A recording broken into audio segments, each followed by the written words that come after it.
Inorganic chemistry කියලා කියන්නේ chemistry වල ප්‍රධානම පාර්ට් එකක්. මේ පාර්ට් එක ළමයින්ගේ ඔළුවට අස්සට දාගන්න ළමයි දැනගන්න ඕන කාරණා ගොඩාක් තියෙනවා.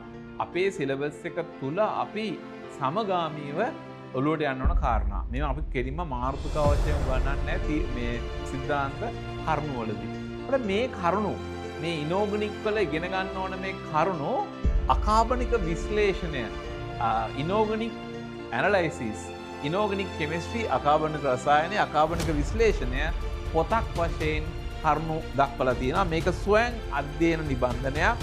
ස්වයං අධ්‍යයන නිබන්ධනයක් කියන්නේ ළමයා විසින් තනියම ඉගෙන ගන්න පුළුවන් විදිහට හදලා තියෙන්නේ. මේකේ මාතෘකා 17කට කරුණු කතා කරනවා.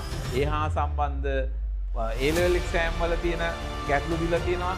ඒකම අවසානයේට සියලු ගැටලු වලට පිළිතුරු ලබා දීලා තියෙනවා. ස්වයං අධ්‍යයන නිබන්ධනයක් පොතක් වශයෙන් යන්නේ.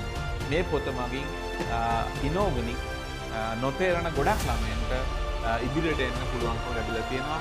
ළමයි මට ඒ ගැන කමෙන්ට් දක්වනවා. ඔබටත් මේ පොත ගන්න පුළුවන්කම තියෙනවා. ලංකාව පුරා සරසවි බුක් ෂොප් වලින් සහ ගුණසේන පොත් හලවලින් මේ පොත ගන්න පුළුවන්.